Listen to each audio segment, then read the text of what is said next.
पंतप्रधान मोदी आणि फडणवीसांमध्ये राज्यातील पूरस्थिती संदर्भात तासभर चर्चा झाली। पंतप्रधान मोदींना पूरस्थिती संदर्भात निवेदन देण्यात आलं। एनडीआरएफच्या मदतीने भरीव निधीची मागणी केली असून पंतप्रधानांनी मदतीचं आश्वासन दिलं अशी माहिती मुख्यमंत्र्यांनी दिली आहे। कर्जमाफीच्या आश्वासनाची पूर्तता निश्चितपणे करू असं देखील फडणवीसांनी म्हटलंय। राज्यातल्या अतिवृष्टीबद्दल मुख्यमंत्री फडणवीसांनी दिल्लीत पंतप्रधान मोदींची भेट घेतली। शेतकऱ्यांना मदत देण्यासाठी मुख्यमंत्र्यांनी मोदींसोबत तासभर चर्चा केली आहे। जास्तीत जास्त मदत करू असं आश्वासन पंतप्रधानांनी दिल्याचं फडणवीसांनी सांगितलं। तर कर्जमाफीच्या आश्वासनांचीही पूर्तता करू असंही फडणवीस म्हणाले। माननीय प्रधानमंत्री महोदयांना एक निवेदन मी दिलेलं आहे।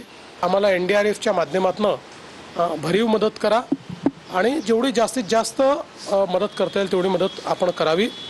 त्यांनी देखील त्याला सकारात्मकता दाखवलेली आहे आणि त्यांनी सांगितलं आहे की लवकरात लवकर तुमचा प्रस्ताव येऊ द्या। तो प्रस्ताव आला की आम्ही त्याच्यावर कारवाई करू आणि जेवढी जास्तीत जास्त मदत करता येईल ती मदत करण्याचं आश्वासन देखील माननीय प्रधानमंत्री महोदयांनी त्या ठिकाणी दिलेलं आहे। मी तर ठरवलेलं आहे की या सरकारकडे संपूर्ण सरसकट कर्जमुक्ती करून घ्यायचीच, सरकारकडनं करून घ्यायचीच। आणि त्याच्यासाठी आजच मी सरकारला सांगतोय, जर रस्त्यावर उतरण्याची वेळ आमच्यावरती येऊ देऊ नका, पण जर वेळ आणली तर मी स्वतः तुमच्या मराठवाड्यातल्या शेतकऱ्यांसोबत कर्जमुक्तीसाठी रस्त्यावरती उतरल्याखेरीज राहणार नाही। जे आमचं घोषणापत्र आहे त्या घोषणापत्रामध्ये हे आश्वासन दिलेलं आहे, त्यामुळे त्या आश्वासनाची पूर्तता आम्ही निश्चितपणे करणार आहोत। ती आता कधी करायची, कशी करायची या संदर्भातली आमची एक समिती तयार झालेली आहे। ती समिती त्याचा अभ्यास करते आहे, कारण कर्जमाफी काही वारंवार करता येत नाही, त्यामुळे ती करत असताना ती अधिक इफेक्टिव्ह कशी होईल हा आपला प्रयत्न आहे।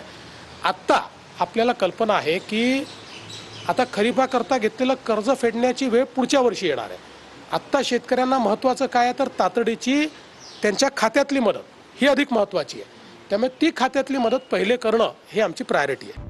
काल फडणवीसांनी मुंबईमध्ये अमित शहांची भेट घेत अतिवृष्टीबद्दल निवेदन दिलं होतं।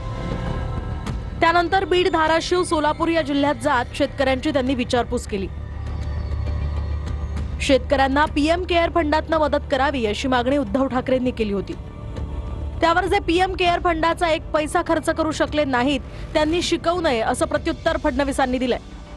पंतप्रधानांनी सांगतो की पीएम केअर फंड आता वापरा, नाहीतर कोणाची केअर घेताय तुम्ही? पीएम केअर फंडातून माझ्या शेतकऱ्यांना कर्जमुक्त करा, नाहीतर शेतकऱ्याला पर हेक्टरी 50,000 रुपये द्या। या सगळ्या गोष्टी ज्या आहेत ह्या पंतप्रधानांनी एक विश्वगुरू म्हणून आपल्या शेतकऱ्यांची काळजी घ्यायला त्यांना काही हरकत नाहीये। तो फंड सीएजीच्या नॉर्म्सप्रमाणे कोविड करता तयार झालाय, त्यामुळे इतरत्र खर्च करता येत नाही। त्यामुळे आता त्याच्या नेमकं काय करायचं या संदर्भात आमच्यासमोर प्रश्न आहे।